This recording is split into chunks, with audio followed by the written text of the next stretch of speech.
Hello everyone, आप देख रहे हैं चैनल अमीन इन्फो। 3-4 घंटे पहले मैंने आपको अपडेट दी थी एडमिट कार्ड को लेकर। एडमिट कार्ड रिलीज़ हो गए हैं। अब प्रॉब्लम ये थी कि उस वीडियो में मैंने स्क्रीनशॉट नहीं दिखाए थे। काफ़ी जल्दबाजी में मैंने वो वीडियो रिकॉर्ड करी थी because I need to go somewhere. अब इन द मीन टाइम मैंने काफ़ी कमेंट देखे आप लोगों के कि सर एडमिट कार्ड नहीं शो हो रहा, और मैक्सिमम स्टूडेंट्स कमेंट कर रहे थे सर एडमिट कार्ड पहले शो हुआ था लेकिन अब शो नहीं हो रहा। आपके सामने स्क्रीनशॉट भी अब देख सकते हो आप। मैंने उस टाइम पर एडमिट कार्ड के स्क्रीनशॉट उस वीडियो में नहीं शेयर किए थे, लेकिन अब आप देख सकते हो कि मैंने बीए प्रोग्राम का भी एडमिट कार्ड डाउनलोड करके देखा था, बीकॉम प्रोग्राम का भी करके देखा था, बीकॉम ऑनर्स का भी करके देखा था। Even x student political science honours के बच्चे ने भी मुझे एडमिट कार्ड शेयर किया था, लेकिन एडमिट कार्ड शो नहीं हो रहा। वो बड़ी प्रॉब्लम नहीं है, क्योंकि हर बार का ऐसा ही कहानी होती है कि एडमिट कार्ड रिलीज़ हो जाते हैं, फिर बाद में क्या होता है, कुछ 1-2 घंटे के बाद वो वेबसाइट से हटा दिए जाते हैं और लिख कर आता है सेंटर नॉट अलॉटेड। तो ये जो प्रॉब्लम अगर आपके साथ हो रही है कि एडमिट कार्ड अगर आपका शो नहीं हो रहा या फिर पहले शो हुआ था अब शो नहीं हो रहा, तो इसमें कोई बिग प्रॉब्लम नहीं है। ये देर रात या कल सुबह तक प्रॉब्लम सॉल्व हो जाएगी और आप अपने एडमिट कार्ड को दोबारा से डाउनलोड कर पाओगे। इसमें बिल्कुल रिलैक्स हो जाओ, कोई भी दिक्कत नहीं है। दूसरी बात हमारी ये है, काफ़ी बच्चों ने स्क्रीनशॉट शेयर करे, कॉमर्स वालों ने, बीए ऑनर्स, पोल साइंस वालों ने, कि एडमिट कार्ड में जो डेट्स आई हैं वो बिल्कुल अलग हैं एक्चुअल डेट शीट से। मैं उन बच्चों की बात नहीं कर रहा हूँ जो एनईपी के हैं, जैसे बीए ऑनर्स, बीकॉम ऑनर्स और बीकॉम प्रोग्राम के। एनईपी वाले बच्चों के एग्ज़ाम अब जुलाई में होंगे, तो उनकी तो जुलाई के ही एडमिट कार्ड आए थे, हालांकि उनके भी अब शो नहीं हो रहा है।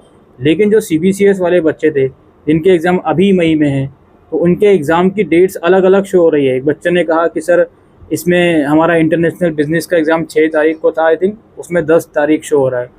इवन एक बच्चे ने पॉलिटिकल साइंस ऑनर्स का एडमिट कार्ड शेयर करा, उसके एडमिट कार्ड में जो डेट्स थी वो बिल्कुल अलग थी एसओएल की डेट शीट से। तो ये क्या माजरा है जी? ये माजरा कुछ नहीं है। जो अब तक एडमिट कार्ड शो हो रहा था, अब आप उसको दोबारा डाउनलोड करोगे तो वो अब शो नहीं हो रहा। इसका मतलब ये है कि एडमिट कार्ड में एसओएल के साइड से ही डिस्क्रिपेंसी थी, इसलिए ये प्रॉब्लम हुई थी। अभी तक एग्जामिनेशन ब्रांच की वेबसाइट पर सिर्फ 3 कोर्सेज की जो अपडेट पोस्टपोन को लेकर आई थी, नई डेट शीट को लेकर आई थी एनईपी वाले, वो मैं आपको दे चुका हूँ। लेकिन as of now, as on 6 PM कोई भी दूसरी अपडेट नहीं है कि सीबीसीएसई कोई डेट शीट चेंज कर दी हो। ऐसा कोई भी अपडेट एग्जामिनेशन ब्रांच की तरफ से नहीं है, ठीक है। तो अगर मान लेते हैं फॉर एग्जांपल अगर डेट शीट चेंज होती है तो उसके ऊपर मैं आपको इन्फॉर्म कर दूंगा कि भाई डेट शीट चेंज हो गई है, इसलिए एडमिट कार्ड में भी दूसरी डेट लिख कर आ रही है। लेकिन फ़िलहाल के लिए डेट शीट चेंज नहीं हुई है। सिर्फ 3 कोर्सेज की डेट शीट चेंज हुई थी एनईपी वाले बच्चों की, जो मैं आपको बता चुका हूँ, ठीक है।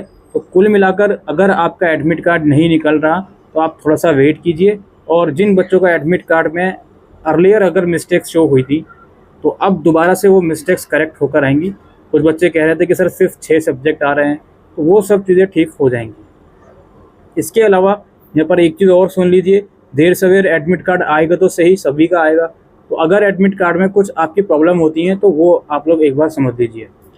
आप अगर सीबीसीएस बैच के हो या एनईपी के सेकेंड ईयर के स्टूडेंट हो, आपका ईआर था प्रीवियस इवेंट सेमेस्टर में, सेकेंड या फोर्थ सेमेस्टर में, वो सब्जेक्ट अगर सेमेस्टर 6 के एडमिट कार्ड में शो नहीं हो रहा तो उसे प्लीज़ एक बार एसओएल कैंपस जाकर ठीक करवाइए। अगर आपने फ़ीस भरी थी उस सब्जेक्ट की सेमेस्टर 5 के साथ, लेकिन वो सब्जेक्ट ऐड होकर नहीं आया, तो उसको कैंपस जाकर ठीक करवाइए। या फिर आपने फ़ीस भर दी थी, वो सब्जेक्ट ऐड होकर आया है, रिवोल्यूशन में पास हो गए, या फिर आ रहे या एब्सेंट का प्रॉब्लम था वो अब ठीक हो गया, लेकिन वो एडमिट कार्ड में स्टिल वो सब्जेक्ट शो हो रहा है, तो उसका एग्ज़ाम देने की अब दोबारा से ज़रूरत नहीं है। वो आप बाद में भी एसओएल कैंपस जाकर ठीक करवा सकते हो, इमीडिएटली ठीक करवाने की ज़रूरत नहीं है।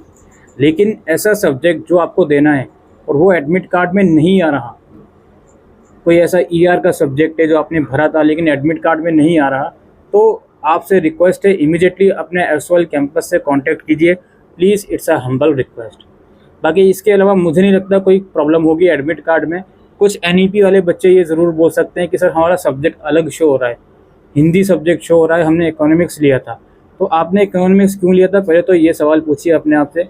जब भी एडमिशन फॉर्म भरते हो किसी भी यूनिवर्सिटी का, तो उसकी प्रोस्पेक्टस पढ़नी चाहिए आप लोगों को। वो आपने पढ़ी नहीं कि हिंदी सब्जेक्ट लेना मैंडेटरी था या नहीं था, तो इसलिए वो इकोनॉमिक्स जनरिक में जो आपने लिया था वो आपको नहीं मिलेगा, क्योंकि आपने हिंदी स्कूल लेवल तक पढ़ी है, इसलिए आपको हिंदी में वो सब्जेक्ट चेंज कर दिया। यही सेम कहानी इंटरनल असेसमेंट के पोर्टल में भी हुई थी, जो बच्चे कंप्लेन कर रहे थे, बट एक्चुअल में वो प्रॉब्लम को नहीं समझ रहे हैं जड़ से, कि रीज़न क्या था उस चीज़ का। आप लोगों ने ही खुद वहाँ पे गलती करी थी, इसलिए वो एसओएल ने गलती को सुधारा है, ठीक है। बाकी इसके अलावा कुछ और अगर आपको लगता है कि डाउट्स इस वीडियो में क्लियर नहीं करे गए हैं तो आप प्लीज़ कमेंट सेक्शन में मुझे बताइए। फिलहाल मैंने कोशिश करी है जितनी भी आपकी प्रॉब्लम एडमिट कार्ड को लेकर आई है वो रिजॉल्व करी जाएँ।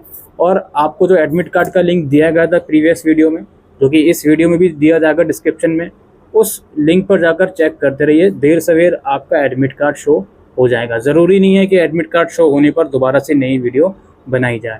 फिलहाल के लिए वीडियो में इतना ही। Thank you.